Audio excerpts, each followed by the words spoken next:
Selamat sore, suara saya terdengar jelas ya. Ya, jelas Mas Riki. Baik, Assalamualaikum warahmatullahi wabarakatuh. Salam sejahtera untuk kita semuanya. Terima kasih kepada Bapak Ibu yang telah bergabung di acara webinar kita yang kedua ya terkait dengan project management. Jadi tema pada sore hari ini kita akan membahas terkait dengan manajemen sumber daya untuk mendukung project management. Izin memperkenalkan diri, saya Riki Komarudin di sini sebagai moderator yang akan yang akan memandu jalannya training pada sore hari ini. Jadi sore hari ini adalah kesempatan yang luar biasa kepada Bapak Ibu yang telah menyempatkan ya waktunya untuk bergabung pada training hari ini. Training pada sore hari ini diselenggarakan oleh PT UTBA Cita IT, di mana PT UTBA Cita ini adalah suatu engineering dan konsultan company ya di Jakarta. Banyak proyek terkait dengan sistem ketenaga listrikan, training, konstruksi, dan lain sebagainya. Untuk pemateri pada training pada sore hari ini telah hadir ya di tengah-tengah Zoom kita. Yang pertama adalah Bapak Riyandi, kemudian yang kedua ada Ibu Vina. Jadi training pada sore ini sangat bermanfaat ya pada saat kita mengetahui dan memaintain atau memanage suatu sumber daya dalam suatu proyek seperti itu. Karena dalam suatu proyek tidak terlepas dari biaya, sumber daya, dan juga material.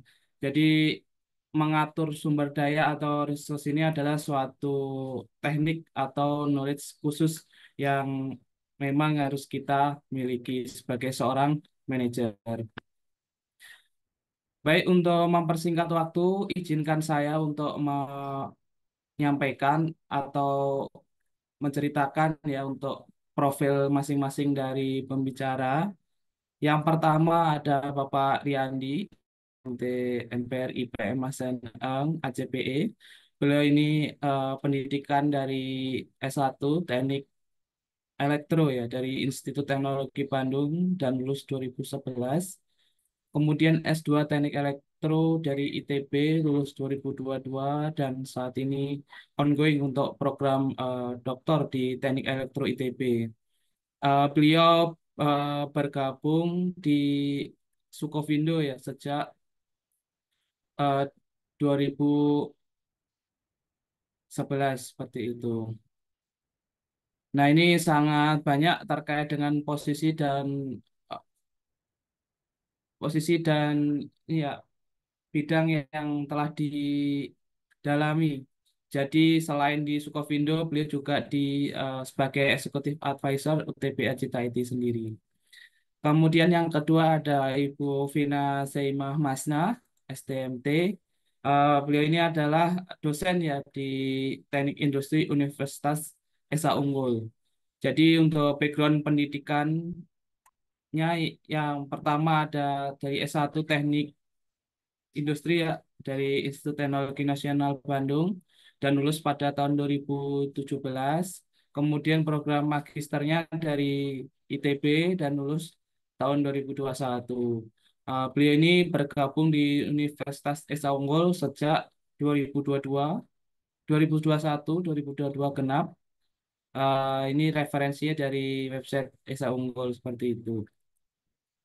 Baik, untuk mempersingkat materi, eh, dalam pemaparannya nanti akan dijelaskan ya pemateri yang pertama, kemudian pemateri yang kedua, dan selanjutnya dilanjutkan sesi tanya jawab. Nah, mungkin dari Bapak Ibu yang memiliki pertanyaan bisa menyampaikan di kolom chat nanti akan dibacakan atau apabila ingin menanyakan langsung bisa bertanya pada sesi tanya jawab setelah pemaparan materi. Baik, untuk pemateri yang pertama, Pak Riyandi sudah hadir ya Pak ini, Pak.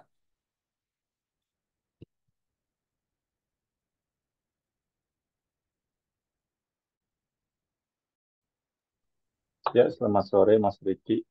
Selamat sore. Sehat Pak Riyandi? Ya, sehat. Gimana Mas Riki kabarnya? Sehat kah? Ya, Alhamdulillah. Baik, untuk waktu dan kesempatan dalam pemaparan materi yang pertama ini dipersilakan kepada Pak Riyandi untuk penyampaian atau pemaparan materi.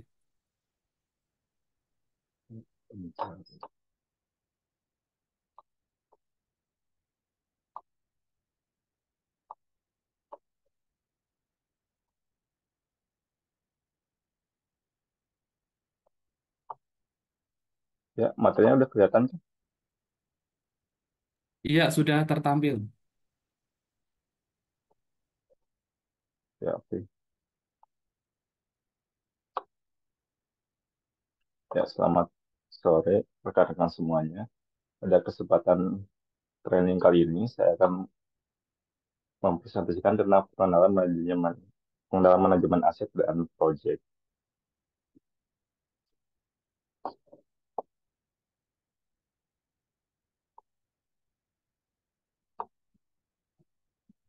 Ini untuk background saya, yang seperti yang dijelaskan oleh Pak Riki.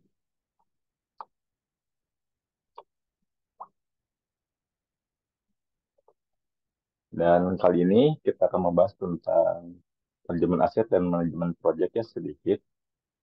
Dan pada dasarnya, pada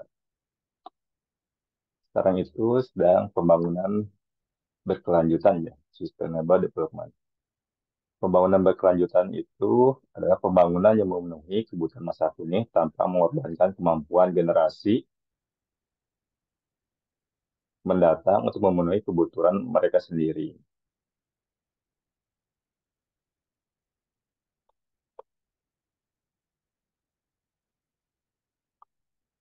Nah, ini untuk konsep manajemen aset ya. Manajemen aset itu tidak hanya pengujian dan pemeliharaan aset, tapi juga melingkupi untuk organisasinya, ada strateginya, dan juga risikonya. Ini selama masa hidup aset dari mulai dibeli sampai nanti untuk sudah tidak dioperasikan lagi.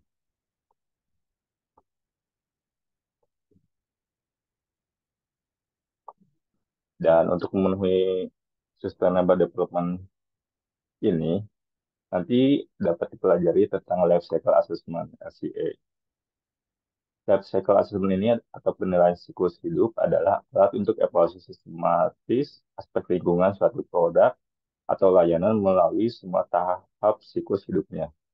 Di sini banyak kalau produk ya ada dari publikasi, penggunaan, kemudian akhir dari masanya. Ini untuk life cycle ini dimulai dari awal ya, dari tahap engineering dan cost-nya itu harus ditentukan dari awal. Nah, ini tahapan dari industri ya, ada raw material, kemudian dipublikasi, kemudian disusun atau bangun sehingga menjadi produk, kemudian oleh customer itu digunakan sehingga setelah nanti di akhirnya nanti bisa dibuang juga harus dihitungkan juga. Kalau pada project itu nanti setelah produk jadi itu dilakukan factory acceptance test dan nanti dikirim ke site itu juga dilakukan tes, ada site acceptance test juga. Dan itu mungkin nanti ada seperti ada commissioning ya. Nah, nanti pada saat digunakan itu ada maintenance dan testingnya sendiri.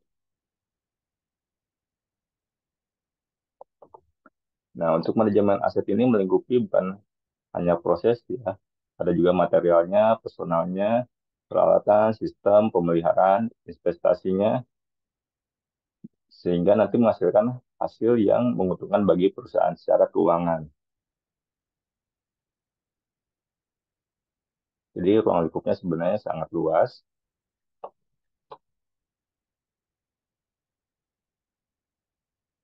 Nah, ini klasifikasi manajemen aset itu ada kita pengumpulan data informasi aset, kemudian penilaian kondisi aset dan pemantauan aset, kemudian masa umur ya, umur dari asetnya sendiri itu kapan, kemudian penentuan dari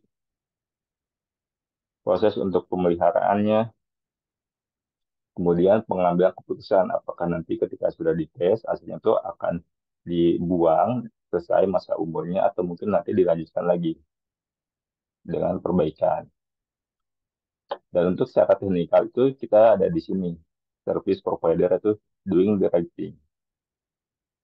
Sorry, doing the thing right. Jadi melakukan dengan yang baik. Di sini ada project manajemennya, kemudian dari data collection dan handlingnya, kemudian aplikasi terhadap maintenance dan engineering, kemudian ada teknik konsultasi terhadap kondisi aset, dan project management itu untuk ketika untuk melakukan kegiatannya itu sesuai dengan budget, waktu, dan ruang lingkup yang harus dilakukan. Baik, ini masih tahap operasional. Jadi ada strateginya untuk strategi maintenance. Ini aset itu harus distandarisasi sehingga dapat ketahuan mana aset yang harus didahulukan, mana yang bisa nanti dilakukannya nanti saja gitu. Kemudian nanti ada untuk yang overall bisnis strateginya. Nah, dari strategi ke teknikal ini sebenarnya lebih ke teknik industri ya. Makanya di sini diundang dari Bu Pina atau Mbak Pina ya,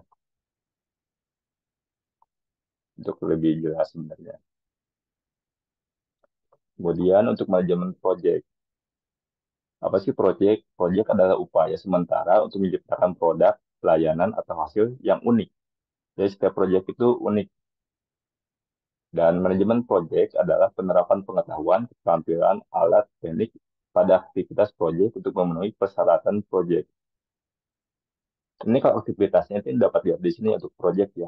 Kemudian ada inisiasi, kemudian planning.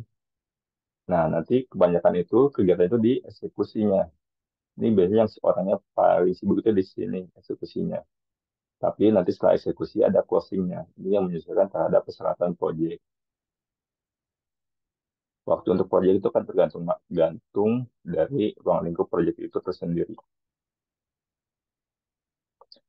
Nah, untuk manajemen proyek ini kita ada dua. Untuk yang sekarang ya, ada waterfall dan agile. Ini kalau waterfall itu maksudnya ke PMP. Singkatannya Project Management Profesional yang merupakan sertifikasi dari Project Management Institute atau PMI. Ini berdasarkan dari Project Management Body of Knowledge atau PMBOK. Ini merupakan pendekatan yang lebih tradisional, terstruktur, dan berdasarkan rencana terhadap manajemen proyek. Jadi ini ada konsep, desain, development, dan press. Ini PMP lebih ke sini. Kalau agile itu adalah pendekatan terhadap manajemen proyek yang dicirikan oleh fleksibilitas, kemampuan beradaptasi, dan sifatnya yang interaktif. Jadi di sini kita ada desain, kemudian ada develop, kemudian test, desain lagi, develop, kemudian lanjut terus gitu. Nah, penerapannya itu PMP ini sering diterapkan pada proyek-proyek yang cakupan jangka waktu dan anggarannya ditetapkan dengan baik dan dapat direncanakan sebelumnya.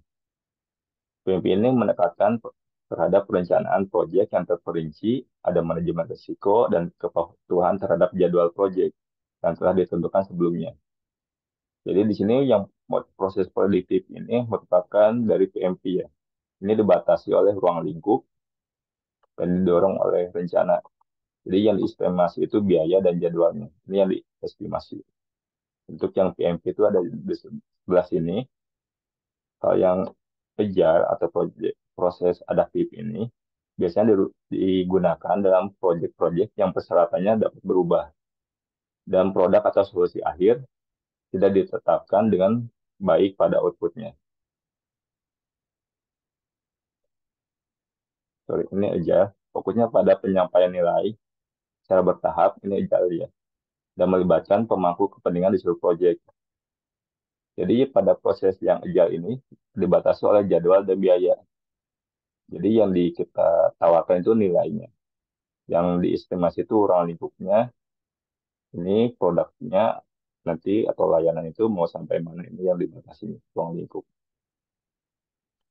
Kemudian untuk batasan pengelolaan proyek itu pada sifat agile itu kurang prediktabilitas, yaitu pada sifat adaptif agile ini dapat menyulitkan penyediaan jadwal dan anggaran yang tepat untuk proyek. Nah, ini dapat menjadi masalah bagi organisasi atau klien memerlukan predictabilitas dan kontrol yang lebih besar atas hasil proyek.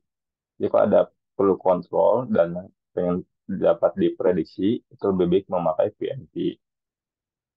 Kemudian juga untuk proyek besar itu sangat kompleks, sedangkan Agile ini sangat cocok untuk proyek skala kecil hingga menengah.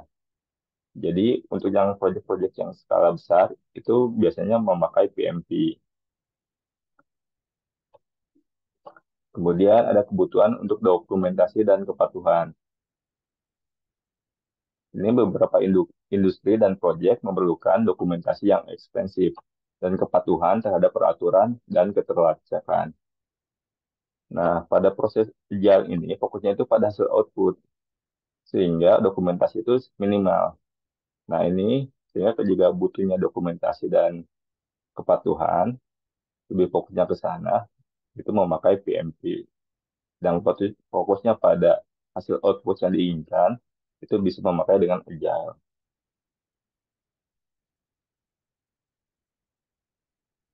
Nah, ini beberapa sertifikasi untuk manajemen project ya. Ini ada Project Manajemen Profesional, ini PMP. Ini Certified Scrum Master, CSM. Ini Agile. Untuk PMP juga Agile. Untuk PMI, ada yang Agile-nya. Kemudian ini Agile juga. Ini Lean Six Sigma. Ini juga untuk di industri. Dan di Indonesia itu ada manajemen project juga.